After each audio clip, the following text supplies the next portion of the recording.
Hello, everybody. Welcome into Sports by GSMC Podcast Network. I am your host, Jeremy Lapidus. Today, we have a big show for you. We are going to focus on a lot of college sports. There's been a lot of news about expansion with not just the March Madness tournament that is right around the corner, but with college football as well. They just have agreed to a new budgeting, revenue sharing with the new college football playoffs that is going to start this season and expanding to 14 in 2026. We'll cover all of that, the ramifications of it, what kind of the balance of the college sports landscape is going to look like.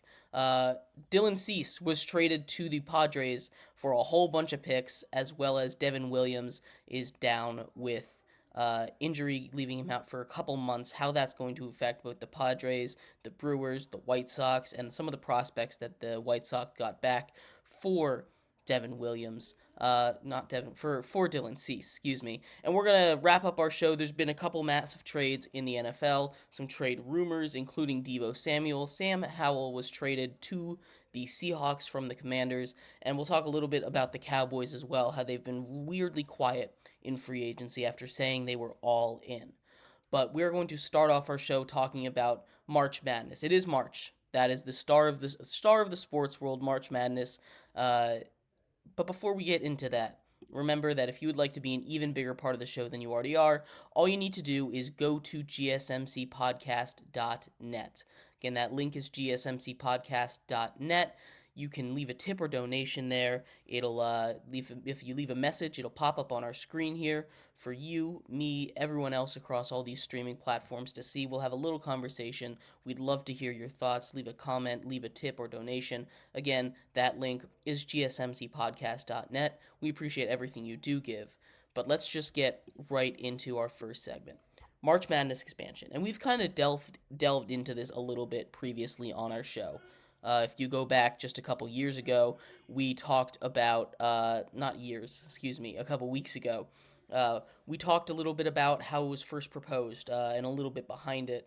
But now this conversation that I want to focus on more is more about, as it says in the title, the elites of college sports. And that's the same thing that we're going to take into college football here, because it's not just that they're looking at expanding the tournament to get more at-large bids, to get some of these teams that are right on the bubble, some of these teams that, maybe could make a run. They've pointed to some evidence, and it's good evidence. It's not like this is out of nowhere. They've first four teams that have made runs, these 15 and 16, these 15, 14 seeds that have been very successful in recent tournaments.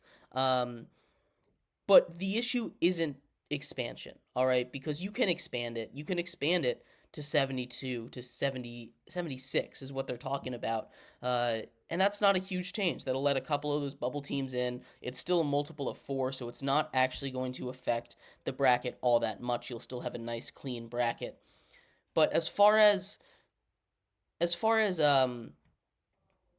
what they're trying to do, and what I disagree with the most in this part of the expansion, is the fact that, much like in college football, and that's the big conversation we're going to get to in a little bit, is that they're trying not to get more at-large bids. They're trying to get more automatic bids for the Power 6 conferences, for the ACC, for the Big 12, for these leagues that are honestly the best leagues at basketball.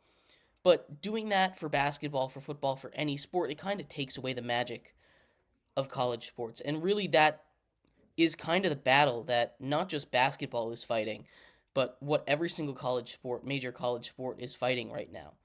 You have the soul of the sport being taken away. It's already happened in football. The bowl games have been taken away, the meaning of it, and that kind of gave some life to the group of 5 teams, these smaller schools.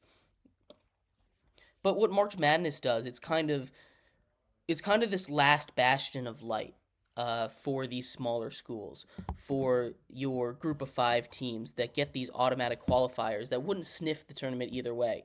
It really gives them the huge publicity moments. You talk about a team like UMBC, I guarantee you that 95% of the people in this country had not heard of UMBC before they went off and beat Virginia as a 16 seed just a couple years ago. I guarantee you no one had heard of, or most people had not heard of them.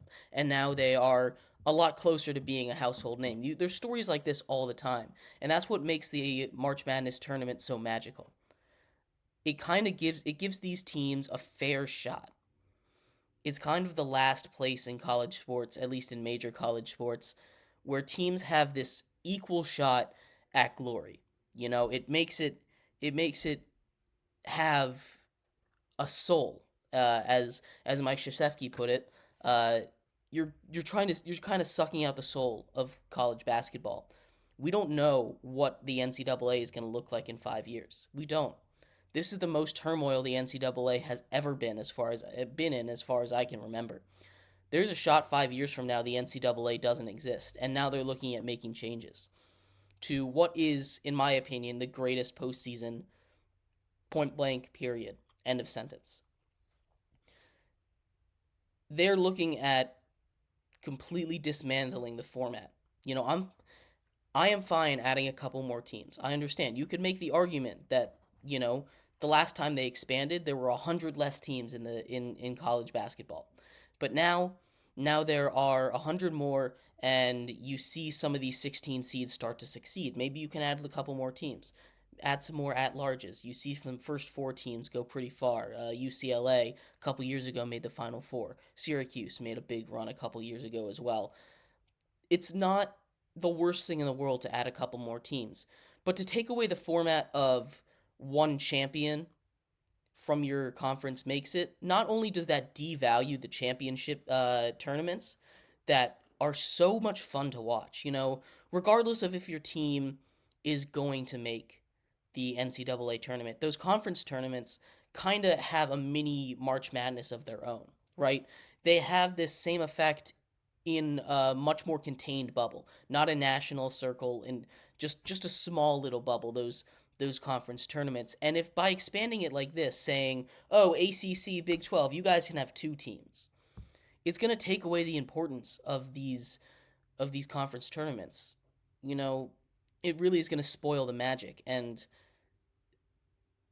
taking away anything from college sports at this point, as far as the importance of it, again, I'm a big advocate for getting getting out there, expanding it.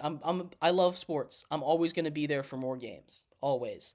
But you have to think about the consequences it's going to have. You can't just think about this like a business. You can't just think, "Oh, we'll add a couple games, we'll get some more money." You have to think about this, about how it's going to affect the outlook of your sport, how it's going to affect not just this season, but 10 years down the line. Because you can make this is what crashes leagues. Mark Emmert, the former commissioner of the NCAA, has had, quite honestly, maybe the worst tenure as commissioner of any sports league I can possibly think of. He took an institution in the NCAA that was strong, proud, and powerful, and brought it to its knees. The NCAA is not an organization that I expect to survive 10 years from now if they continue down this path. And I think doing what they're proposing to do to March Madness, getting rid of that automatic qualifier, one for each, and lessening the impact of these conference championship series, it really is going to affect how people watch and consume the sport. It's really going to affect how big of a deal March Madness is. March Madness is probably the biggest draw out of every sporting event. You talk about the Super Bowl. Yeah, the Super Bowl is one night. You have families come in and watch it. But I have friends that don't touch a lick of sports. They're sports adverse. And whenever March Madness is on, they go and fill out their bracket because it's fun. They get to hang out with friends and they get to compete and guess at things, You're taking away a lot of that. March Madness is one of the greatest sports tournaments ever. And what they're proposing to do with these double qualifiers is really just it's not going to help. It can only hurt. Sure, you might get some more deserving teams in there. There's always going to be snubs. You can always make that argument. This is why college football is expanding. This is why It's tough when you're in a league with 360 some teams. You can't play all of them. You have to try and rank them the best you can. It's not something that's possible to do 100% accurately. But they do a really good job of it. Most people don't complain about the national champion in basketball. They went through the gauntlet to get there. They deserve to be there. No one is saying, oh, they got snubbed. They would have won the national championship. These are teams that might have won a round or two. They get snubbed for a reason, right? And sometimes the decisions are wrong, but most of the time the decisions are as close to right as they can be. And you just have to kind of go with it. Look, March Madness is something that if they change the heart of it, it's just going to be a soulless money grab, right? And right now it isn't that. Right now it has character. Right now it has heart. Right now it has everything that you want. It has passion. And passion is the most important thing in sports. That's why we love it. That's why we love to watch sports. That's why we sit around the TV, turn on our favorite team, and forget about the rest of the world because we're passionate about this. And if they're getting rid of that passion in the fan base, they're getting rid of that passion that surrounds it. It's not just the tournament itself that makes it magic. It's everything that leads up to it. The whole sweating, is my team going to make it in? My team hasn't made it in forever. Do they have a chance? The eliteness of these programs to even make it in. You have teams that are making it in for the first time in 10 years. They're going to be 15 seeds. They're so excited. This is their Super Bowl. You start to add teams, you start to get rid of this magic, it's just going to ruin the sense of passion and pride that March Madness has. It can only get worse from here. So if you're going to expand right. I don't mind a couple extra teams in. Sure, throw 10 more teams in that conference. Throw 12 more. Whatever. Don't start changing the format. Don't start taking away everything that makes March Madness March Madness. Because without those conference tournament lead-ups, without the sweating of these bubble teams, it's just not the same. I'd love to hear your guys' thoughts about this in the comments. In our next segment, we're going to have a similar conversation with college football. Stick around. We'll be right back on Sports by GSMC Podcast Network.